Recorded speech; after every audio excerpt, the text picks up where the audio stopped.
नमस्कार. श्री ज्ञानेश्वरी गुडार्थ दीपिका भाग 55. आपण मागे 54व्या भागात पाहिलं की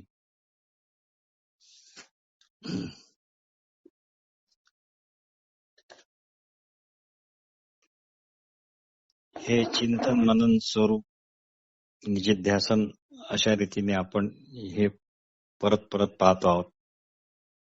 त्यामुळे कृपया पुनरावृत्तीचा दोष असा मानू नये. तर 36 तत्वांच्या समुदाय रूपी चिखलात पंच ज्ञानेंद्रिय मुखाच्या द्वारे बुद्धी सुख दुःखाचा निवाडा करते. मन वाणी हात पाय गुदद्वार आणि उपस्थ असे अजून आहेत ज्यांना कर्मेंद्रिय म्हणतात. प्राणांची पत्नी क्रियाशक्ती याच ठिकाणी आहे. आत येणे जाणे यांच्याच मुळे होते. आता आपण मनाविषयी सुद्धा जे थोडं पाहिलं ते परत पाहू. हे मन इंद्रिये आणि बुद्धी यांच्या मधल्या संधीत म्हणजे रजोगुणाच्या खांदीवर चंचळ असे भासत असते. आकाशात जसा निळा रंग किंवा मृगजळाची लहरी असे याचे स्वरूप आहे. अशा प्रकारे एखाद्या व्यर्थ वायूच्या स्फुरणासारखे हे निरर्थक आहे. पुरुषाचे रेत आणि स्त्रीचे शोणित यांचे मिश्रण होऊन पंचमहाभूतांचा एक बुडबुडा, एक बांधा म्हणजे पुढे वाढत वाढत जाणारे शरीर हे असे आहे. यामुळेच एकच वायुतत्व 10 प्रकारचे होते व तेच सर्व देह व्यापार करते आणि मनाच्या ठिकाणी केवळ चंचल रूपाने असते. मन हे नाव तसे हे व्यर्थच आहे, पण याच्या संगतीने परब्रह्माला जीवदशा प्राप्त झाली आहे. अद्वैत अफूट आत्मवस्तूच्या ठिकाणी जीव म्हणून असे काही राहणे शक्य नाही. आत्मवस्तूच्या ठिकाणी भासणारी जीवदशा केवळ काल्पनिक आहे. मी आत्मस्वरूप जाणत नाही. मी कर्म करता आहे. मी सुखदुःखांचा भोगता आहे. मी देहरूप आहे. मी यांचा आणि हे माझे अशी कल्पना म्हणजेच अहम. मी या वृत्ती आत्मस्वरूपाच्या ठिकाणी बळावल्या आहेत असे वाटते, पण त्यामुळे मात्र शुद्ध आत्मवस्तूत काहीच फरक पडत नाही. जसे मिथ्या सर्पाच्या भाषामुळे मूळ दोरीत काही फरक पडत नाही, त्याप्रमाणे जीवदशेचे कल्पनेमुळे आपल्या असणेपणाच्या शुद्ध स्वरूपात काहीही बदल होत नाही.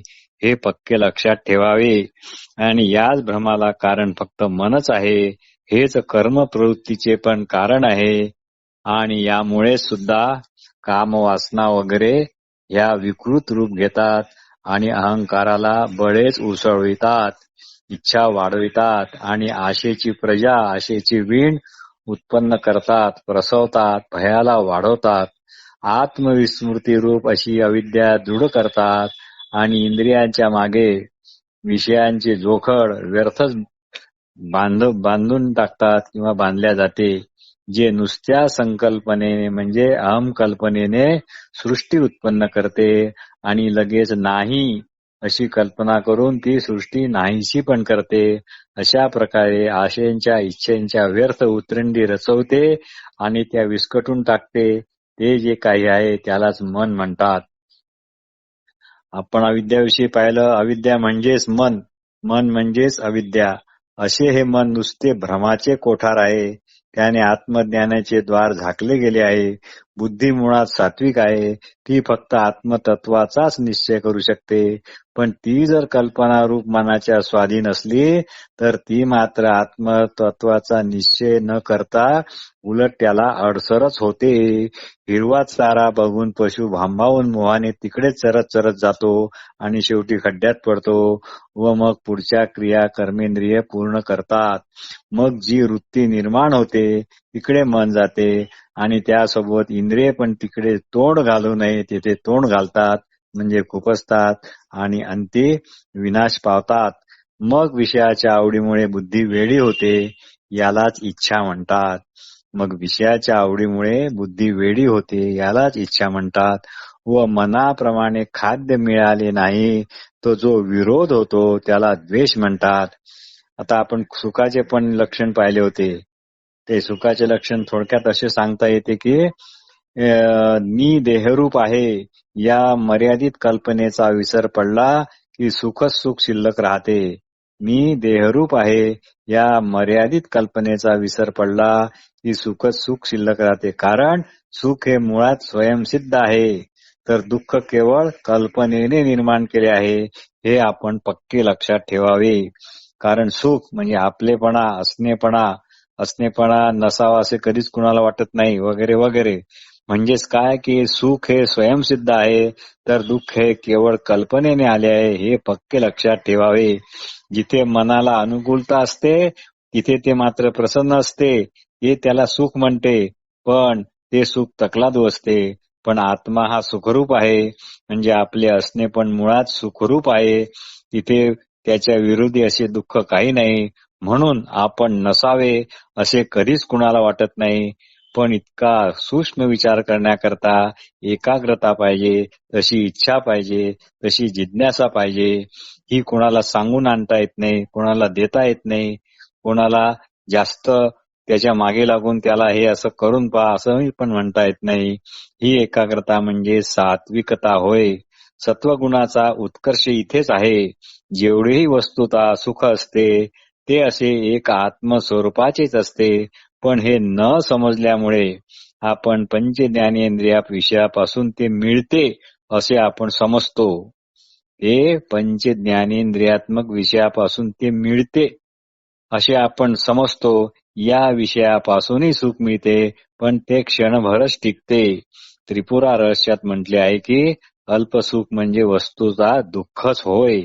त्रिपुरा रहस्यात म्हटले आहे की अल्पसुख म्हणजे वस्तुता दुःखच होय. सारांश, खरे सुख हे सत्वमय आणि स्वयंसिद्ध आहे आणि इतर सुखदुःखे ही केवळ काल्पनिक आहेत, सापेक्ष आहेत.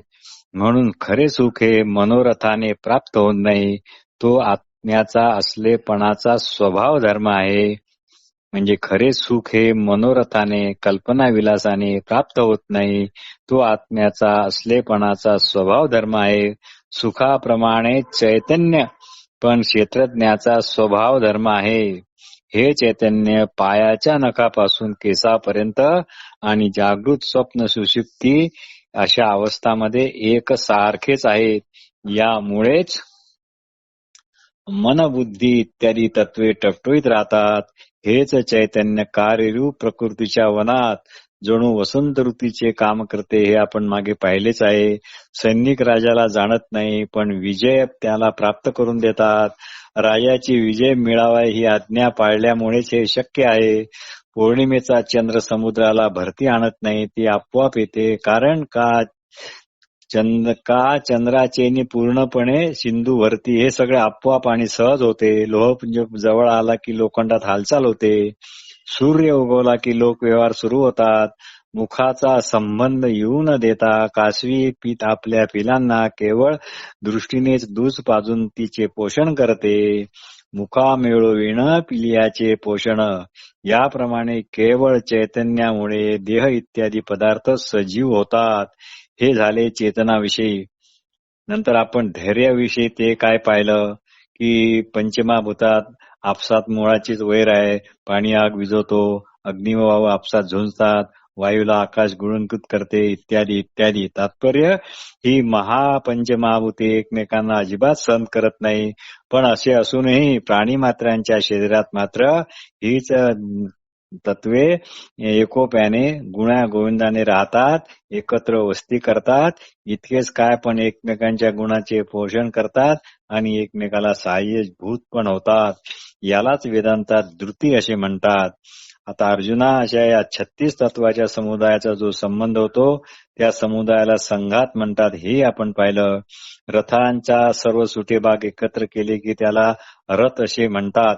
रथांचे सर्व सुटे भाग एकत्र केले की त्याला रथ असे म्हणतात.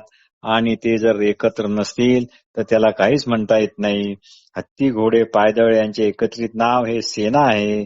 किंवा अक्षराच्या समुदायाला वाक्य म्हणतात हेही आपण पाहिलं. मेघांच्या समुदायाला आभाळ म्हणतात हेही आपण पाहिलं. नाना प्रकारच्या वस्तू प्राणी मानव यांच्या मेळाव्याला जग म्हणतात हेही पाहिलं. तेल वात अग्नी म्हणजे दीप याचाही समाचार घेतला आणि अशा प्रकारे 36 तत्वांच्या समुदायाला क्षेत्र म्हणतात. याच क्षेत्रात पाप पुण्याचे पीक घेण्यात येते आणि याच क्षेत्राला देह असे सुद्धा म्हणतात. इथे जे जे उगवते आणि नाश पावते याला हे क्षेत्र हे नाव योग्य आहे. नंतर आपण ज्ञानाचे महत्व पाहिले. ज्ञान खरोखरच आपला उद्धार करून घ्यायचा असेल तर आड मार्ग सोडायला हवा. इह आणि परलोकातील सुखदुःखाची आसक्ती सोडायला हवी. वृद्धिशुद्धीचा नाद सोडायला हवा. यामुळे जगत सत्वत्व बुद्धी कायम राहते, जी अद्वैत ब्रह्मानुभवाला प्रतिबंधक आहे. म्हणून आत्मज्ञानाचे महत्व लक्षात घेऊन असे हे ब्रह्मज्ञान जिथे असते ते सर्व पवित्र्याचे जणू कोठार आहे असे समजावे आणि हे विटाळलेले मन शुद्ध करते. मी जीव आहे, मी कर्ता आहे, मी भोक्ता आहे इत्यादी विपरीत समूर्तीचा बुद्धीला झालेला क्षयोग तो याने दूर होतो. एकदा हे अंतःकरणात आत्मज्ञान मुरले की मग देहाचे ठिकाणी आणि व्यवहारातही ते आत्मज्ञान प्रगट होते. जसा झाडाचा साजरेपणा वसंत ऋतूचे आगमन झाले की कळतो. वृक्षांच्या मुळांना पाणी मिळाले हे वृक्षांच्या फुललेल्या डहाळ्या पाहूनही लक्षात येते. लुसलुशीत कोंबावरून जमीन मृदू आहे की कडक आहे याचा अंदाज येतो. एखाद्याच्या आचरणावरून त्याच्या कुलीनपणाविषयी जाणता येते. सत्कार कसा झाला यावरून लोकांनी आपल्यावर किती प्रेम केले हे कळते. केळीत कापूर झाला की त्याची तो सुवासावरून कळतो. भिंगाच्या कंदिलात दिवा ठेवला हे बाहेर फाकलेल्या उजेडामुळे पडते. त्यामुळे आत्मज्ञान मुरले की देहबुद्धीशी तन्मय होता येत नाही. सज्जन म्हणून घेण्याचे पण तेव्हा ओझे वाटते. कुणी मानस्तुती वगैरे केली तर व्याधाने पाशात धरलेल्या हरणाप्रमाणे जीव व्याकुळ होतो किंवा वेगवान प्रवाहाच्या भोवऱ्यात आपण सापडलो आणि बुडू की काय असे वाटते. आणि म्हणून तो काय ज्ञानी मनुष्य बृहस्पती सारखा सर्वज्ञ असूनही बाहेरून वेड्याचे सोंग पांघरतो. अर्थात त्याला व्यावहारिक गोष्टीचा तर कंटाळा आलेला असतो, पण शास्त्र अध्ययनाचा सुद्धा त्याला कंटाळा आला असतो. तो आता जास्तीत जास्त मौन मध्येच राहण्याचा प्रयत्न करतो. आपण जिवंत आहो की मेलो आहो अशी आपली कोणी दखल घेऊ नये असे त्याला अगदी मनापासून वाटते. हा असा मनुष्य चालत आहे की वाऱ्याने पुढे ढकलल्या जात आहे असे त्याचे चालणे लोकांना संभ्रमात टाकते. पण वाऱ्याने पुढे ढकलल्या गेल्यासारखे चालणे याला फार आवडते. आपले नाव रूपही कोणी आठवू नये म्हणून तो आटोकाट प्रयत्न करतो. कोणाच्या तोंडू येऊ म्हणून तो याची विशेष काळजी घेतो. आणि कुणी प्राणी मात्र्यांनी आपल्याला पाहून घाबरून पळू नये म्हणून हा सुद्धा अशांच्या पासून 4 हात दूर राहतो. एकांत स्थळाची याला आवड असते. वाहणाऱ्या वायूशी याचे चांगले जमते. आकाशाशी बोलणे वादिवाद करणे हा पसंत करतो. अर्जुना, तुला जर असा कोणी भेटला तर खुशाल समज हा आत्मज्ञानाच्या शेजेवर पहुडलेला आहे. म्हणूनच याला अमानित्व म्हणतात. मग आपण अमानित्वाविषयी पाहिलं. नंतर दंभित्वाविषयी पाहिलं. लोभी माणसाचे मन आपण दडून ठेवलेले गुप्तधन हे कुणालाच कळू देत नाही. तसे प्राण गेला तरी आपले पुण्यकर्म कोणाला वाचेने किंवा व्यवहाराने पण हा कळू देत नाही. नाठाळ गाय लवकर पान्हा सोडत नाही. वेश्या आपण किती वयाची आहे हे कोणाला सांगतच नाही. अरण्यात चोर दरोड्यांनी पकडलेला माणूस श्रीमंतीचा डामडोल तिथे अजिबात दाखवत नाही. केवळ चुपचाप बसतो. किंवा कुलीन स्त्री आपले अवयव कधीच उघडे ठेवत नाही. शेतकरी पिरलेले बियाणे मातीने लगेच झाकून टाकतो. त्याप्रमाणे आपली दानाधिक पुण्यकर्मे लोकांपासून हा साधू पुरुष लपून ठेवतो. ती वाणीरूप ध्वजदंडावर कधीच आणत नाही. म्हणजेच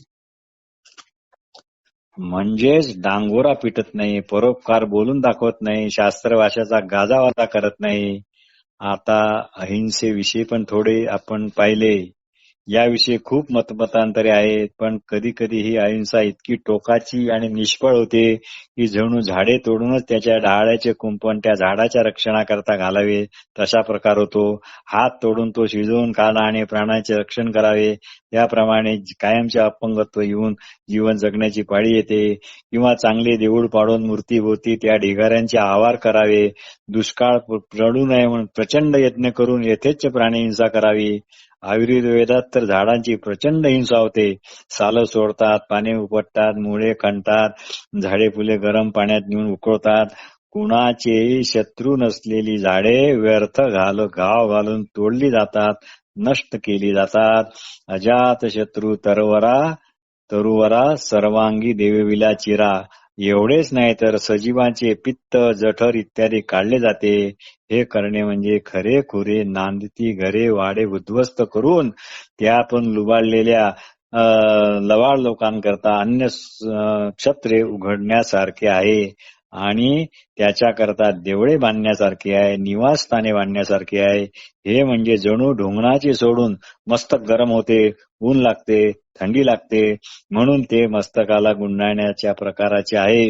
घर मोडून घरापुढे मांडव घालावा, थंडी वाजते म्हणून अंगावरचे कपडे पेटून त्यावर शेकत बसावे, बैल विकून गोठा बांधावा, राहू तो सोडून विकून त्याच्या मोबदल्यात पिंजरा आणावा. कुणी पाणी गाळून पितात, पण गाळण्याने पडक्यात जीवजंतू मरतात हे लक्षात घेत नाही. अर्जुना, अशा या अहिंसेच्या आडवाटा आहेत, त्या आता मी तुला सांगितल्या. आता आम्ही अहिंसेविषयी आमचे मत सांगतो.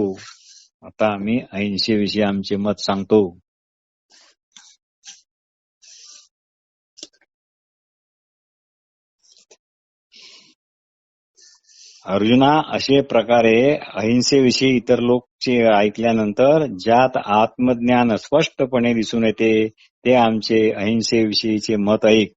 सोन्याचा कसोटी घेतल्यावरच ठरतो, तसे अहिंसा अंगी बांधली की नाही हे त्याच्या आचरणावरूनच स्पष्ट होते.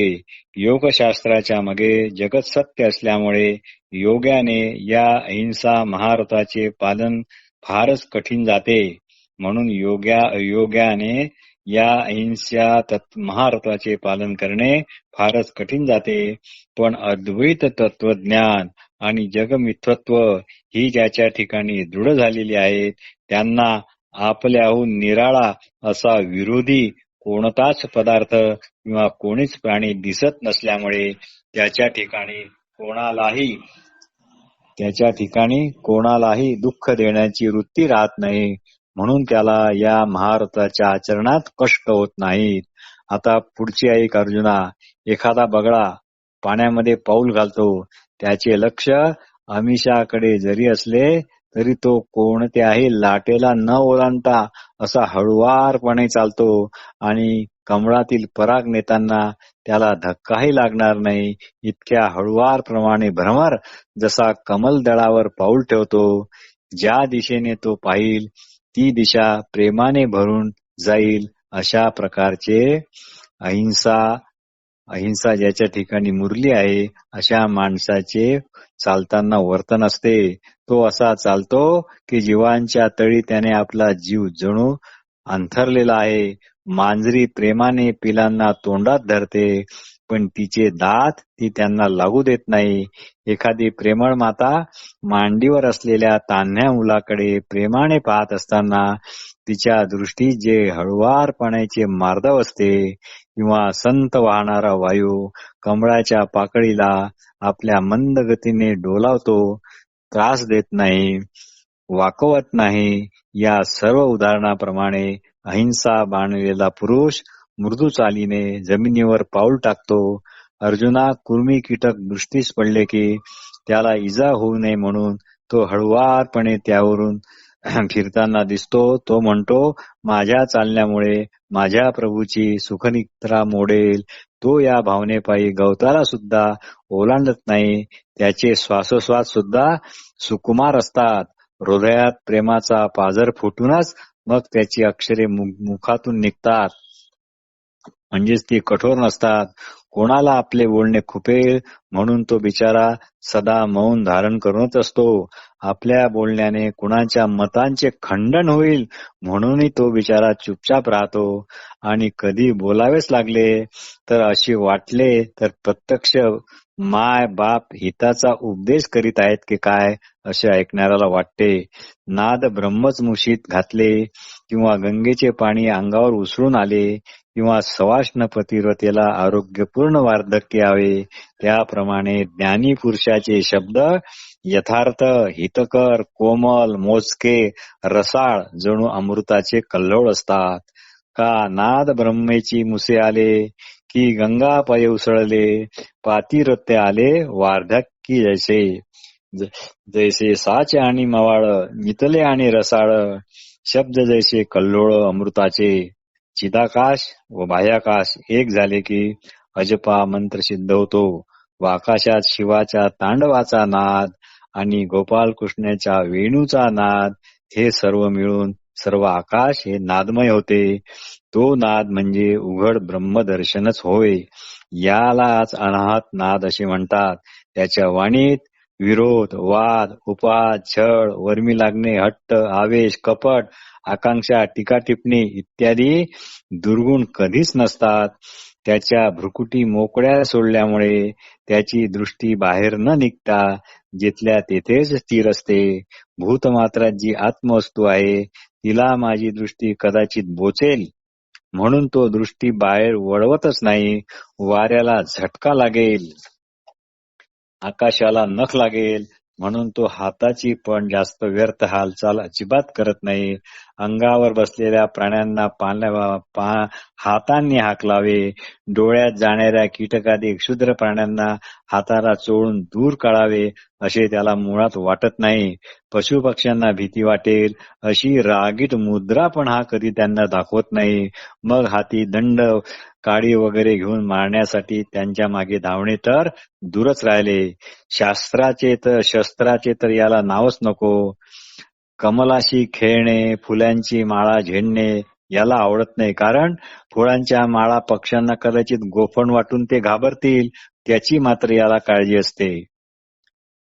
हा संदर्भ वेरूळ अजिंठा येथील जी चित्रे आहेत त्याहून घेतला असावा.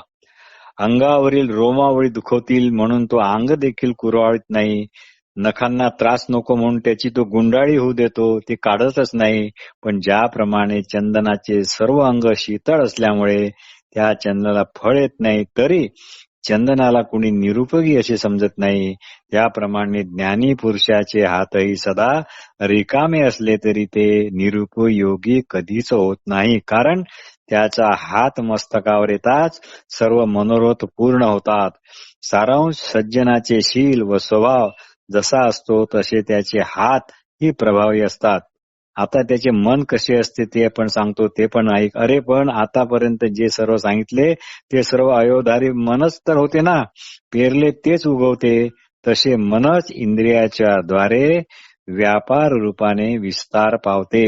मनात जर अहिंसेचा अभाव असेल तो कसा काय प्रगट होणार? अर्जुना, कोणतीही वृत्ती आधी मनातच उठते, मग ती वाणी, दृष्टी व हात आणि कर्मे यांच्या ठिकाणी प्रगट होते. नाचविणाऱ्या पासून बावल्या व्यापारहीन असतात. त्याप्रमाणे मनाचे मन पण गेले की इंद्रिये पण व्यापारहीन होतात. उगमाचे ठिकाणी नदी कोरडी असेल तर ती पुढे प्रवाह रूपाने कशी वाहणार? पिकलेल्या फळांचा बाहेर वास जरवतो, तरी तशी मनातली अहिंसा बाहेर वर्तनात येते. समुद्रात जोराची भरती आली की प्रथम खास खळगे जे आजूबाजूला असतात ते भरतात. त्याप्रमाणे चित्त गुणसंपत्तीने इंद्रियात भरून राहते. पंतोजी म्हणजे शिक्षक मुलांचा हात धरून आपणच लिहितो, त्याप्रमाणे मनच आपले दयाळुत्व आपल्या हातापायाच्या ठिकाणी आणून अहिंसात्मक वर्णन करते. अहिंसा जर प्रत्यक्ष पाहायची असेल तर या साधू पुरुषाला पाहावे. आता ह्या झालेल्या विस्ताराबद्दल तुम्ही मला क्षमा करा. हिरव्या चाऱ्यावर चरत असताना जनावर पुढे पुढेच चरत राहते, ते मागे येणे विसरते, तसे माझे होत आहे. वाऱ्याच्या वेगात सापडलेला पक्षी आकाशात भराऱ्या मारतच राहतो. पण विस्तार होण्याला तसंच कारण आहे बरं का. खरं पाहिले असता अहिंसा शब्द फक्त 3 अक्षरी आहे. हा इवलासा जरी असला तरी याने याच्यात हजारो विसो अर्थ प्रगट केले आहेत. त्यामुळे या सर्वांचाच परामर्श घ्यावा लागतो. मौल्यवान वस्तू घेण्याकरता आपण विकायला आणलेले सोन्याचे गाठोडे पण सोडावे लागते. या उलट कापुराला काही वास नसतो अशा म्हणणाऱ्यांच्या जगात कापूर हे पीठ म्हणून विकले तरी चालते. शुद्ध प्रमेय सांगताना त्या सांगण्यात संशयास्पदा शिरली की श्रोताचे अवधान मागचे पावली गुपचूप निघून जाते. ज्या सरोवराच्या पृष्ठभागावर शेवाळाचे आच्छादन असते तिकडे हंस प्रेमाने पाहिल काय? चंद्र जर ढगाआड लपला तर चकोर चांदण्याच्या निष्प्रभ प्रकाशाकडे चोच वळवीत नाही. माझे निरूपण पूर्ण निर्दोष नसेल तर तुम्ही संत मंडळी माझ्या व्याख्यानाकडे सुद्धा प्रेमाने बघणार नाही, उलट रागावाल. गीतार्थाला तुम्ही मला दिलेले तारण म्हणून मी ते हृदयाशी घट्ट ठेवले आहे. मला खात्री आहे की तुम्ही सर्व अवधान देऊन ते तारण माझ्याकडून सोडून घ्याल. काय सांगू, तुमची माझ्यावर कृपा व्हावी म्हणूनच तर मी हा ग्रंथ रचनेचा खटाटोप केला. तुमच्यासारखे आनंद घेऊ शकणारे श्रोते मिळावे म्हणून मी अहिंसाबद्दल मात्र इतक्या विस्ताराने बोललो, पण त्यामुळे पुढील श्लोकाला अर्थ सांगण्याचा विलंब होत आहे, म्हणून मला बालकाला क्षमा करा. कथेशी पसरू झाला म्हणजे विस्तार झाला, श्लोकार्थ दुरी गेला, की जो क्षमा यया बोला अपत्यामज. तांदुळातील खडे काढण्यात वेळ गेला म्हणून तो अपराध नाही, कारण तो जर खडा तांदुळात तसाच राहू दिला तर तो भातात येऊन जेवणारा नाराज होईल. घासा आतील हरळ फेडिता लागे वेळ, ते दूषण नव्हे खडळ सांडवा की. एखाद्या सावचोराची संगत घडली तर त्या चोराला चुकवण्यामध्ये मुलाचा वेळ गेला आणि तो घरी उशिरा परतला म्हणून त्याला आपण रागावत नाही, आणि त्याला उशीर झाला म्हणून आई त्याच्यावर रागावत नाही. त्याप्रमाणे हे तुम्ही समजावे. उलट ती त्याच्यावरून लिंब लोण उतरवते. हा प्रकार असाच नाही का? असो, तुम्ही माझ्या या कथनाचा विस्तार सहन केला, हे फार चांगले झाले. आता भगवंत काय म्हणाले ते ऐका. हे पाणीदार डोळे असलेल्या अर्जुना, उन्मेष सुलोचना असा शब्द आहे. अरे, ज्या ठिकाणी क्षमा आहे ती वर्तनात दिसते, सांगावी लागत नाही. तसे ज्ञानाचे असते, ते आचरणात आपोआप उमटते. हे आत्मज्ञान रूप उत्तम डोळे असणाऱ्या अर्जुना, सरोवरात जशी अगाध कमलिनी दाटते किंवा भाग्यवंताच्या घरी संपत्ती मावत नाही, तशी ज्ञानी माणसाच्या मनात क्षमा ही मावत नाही, पूर्ण वाढलेली असते, तुडुंब असते. आता अशांची लक्षणे ऐक. आवडता अलंकार जितक्या हौसेने आपण अंगावर घालतो तितक्याच हौसेने तो सर्व सुखदुःखे सहन करतो. जे जे होईल ते सर्व सहन करतो. सर्व दुःखात आदिभौतिक, आदिदैविक, आध्यात्मिक अशी जे 3 प्रकारचे मुख्य ताप आहेत किंवा दुःखे आहेत ते प्राप्त झाले असता आपल्या मनाविरुद्ध ते त्याला वाटतच नाहीत. आपल्या मनाविरुद्ध ते त्याला वाटतच नाहीत. इच्छिलेले प्राप्त झाले असता जितका आनंद होतो तितका आनंद त्याला न इच्छिलेले हे आदिभौतिक, आदिदैविक, आध्यात्मिक तापे आहेत, हे मिळाले तर आनंद होतो. अपेक्षित पावे ते जेणे तोषे मानावे, अनपेक्षितही करावे मान तोची. म्हणजे अपेक्षित असो किंवा अनपेक्षित असो, काही जरी झालं तरी तो ते एकच समजतो, एकच मानतो, त्यांनी संतोषच पावतो. मनापासून तो ते सहन करतो. सुखदुःखाला समानतेने पाहतो. निंदेने अथवा स्तुतीने त्याच्या मनातील अविचलता भंग पावत नाही. ज्याप्रमाणे मेरू पर्वत उन्हाने तापत नाही, थंडीने कापत नाही, तसे काही झाले तरी हा घाबरत नाही. उन्हाळ्याने जो न तापे, हिमवंती न कापे. स्वतःच्या शिखराचे मेरू पर्वताला ओझे होते काय? वराह अवतारी भगवंताला पृष्ठीचा भार वाटतो काय? किंवा नाना प्रकारच्या स्थावर जंगल प्राण्यांनी फार दाटी केली म्हणून पृथ्वी त्यावर कोपित थोडीच होते. त्याप्रमाणे सुखदुःखादी द्वंद्वे प्राप्त झाली असता त्याला यत्किची ती घाम सुटत नाही. त्याप्रमाणे अनेक नद्यांच्या लोटांचे लोट आले तरी समुद्र तसे तसे आपले पोट विस्तीर्णच करतो. त्याप्रमाणे सर्वच सहन करणे हा त्याचा स्वभाव असल्यामुळे मी सहन करतो अशी अहंकाराची भावना सुद्धा त्याच्या ठिकाणी नसते. जे जे शरीराच्या ठिकाणी ज्या ज्या वेळी प्राप्त होईल ते ते स्वाभाविक आणि योग्यच होत आहे अशी त्याने बुद्धी धारण केल्यामुळे त्याला सर्व काही सहन करण्याचे काही नवल वाटत नाही किंवा किंबहुना तो काही सहन करतो असेही त्याला वाटत नाही. अर्जुना, इतकी क्षमावृत्ती ज्याच्या ठिकाणी आहे त्या पुरुषाला ज्ञानाची महती प्राप्त झाली आहे असे समज. आता आर्जवा विषयी थोडे स्वरूप सांगतो ते ऐक. आर्जव म्हणजे जिवंत दया, स्वशिखराचा भारू नेणे जैसा मेरू हे आपण पाहिलं आहे. की धरा यज्ञ सुकरू ओझे न म्हणे हेही पाहिलं आहे. बऱ्या वाईट सर्व प्राण्यांशी त्याचे बोलणे वागणे सारखेच सौजन्यपूर्ण असते. सूर्य माणसे पाहून थोडाच उगवतो किंवा प्रकाश देतो. आकाशात सर्वांनाच जागा असते. का तोंड पाहुनी प्रकाशू न केला जेवी चंडांशू, जगा एकची अवकाशू आकाश जैसे. जणू काय सर्व जग त्याच्या ओळखीचे असते व जगाशी त्याचे फार जुने संबंध आहेत. अशा प्रकारे तो सर्व प्राणीमात्राशी त्याचे वागणे असते. जगाशी जुनाट सोयरिक असे शब्द ज्ञानेश्वरांनी वापरले आहेत. जगाशी जुनाट सोयरिक, वाऱ्याच्या हळुवार वाहण्याप्रमाणे ज्याचे मनोभाव सरळ आणि आल्हाददायक असतात. वारियाची धाव जैसे सरळ भाव, मूल आईच्या अंगाशी विलगताना कधीही संकोच करत नाही तसे हा आपले मनोगत उघडपणे व्यक्त करतो. कमलाचे फूल चारी बाजूंनी उमलते तसा याच्या मनाचा कोपरा उघडा असतो. याला आत बाहेर चक्के म्हणजे काही नसतात. त्याचे बोलणे कधी साशंक नसते, स्पष्ट असते. रत्नाचे तेज प्रथम दिसते आणि नंतर रत्न दिसते तसे आधी याच्या मनाची शुद्धता दिसते आणि मागून तशी त्याची कृती पण येते. कोणाची अकारण हा स्तुती करत नाही. काही मिळवायचे काही राखून ठेवायचे असे याच्याजवळ काही नसते. याची 10 इंद्रिये समव्यापारी असतात. त्याचे 5ही प्राण आणि त्याची उरलेले 8ही प्रकार इतरांसाठी मोकळेच असतात. अंतःकरण चंद्रप्रकाशाप्रमाणे स्वच्छ असते. अरे अर्जुना, ज्ञान याच्या बुद्धीत जणू वस्तीला आलेले असते, ठाण मांडून बसले असते. जाण येथेची घरटा ज्ञाने केला. सारांश, ज्ञानीपुरुष सर्व चराचरात एक आपल्यालाच पाहत असल्यामुळे तो आपल्याशी जसा निष्कपट असतो तसाच तो सर्व प्राणी मात्रांशी पण निष्कपट असतो. आता चतुरनाथा, सर्व चतुरामध्ये श्रेष्ठ अशा चतुर अर्जुना, आता तुला मी गुरु भक्तीविषयी सांगतो ते पण नीट ऐक. नमस्कार.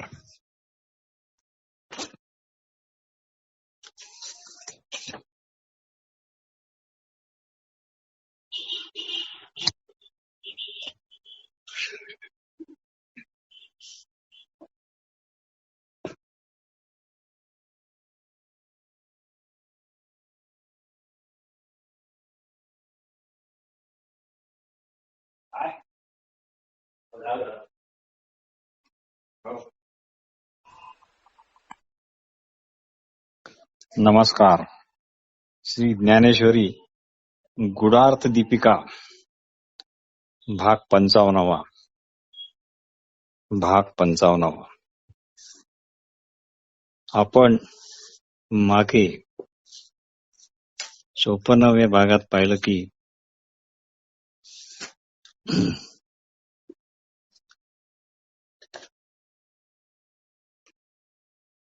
हे चिंतन मनन स्वरूप निधिध्यासन अशा रीतीने आपण हे परत पाहतो आहोत.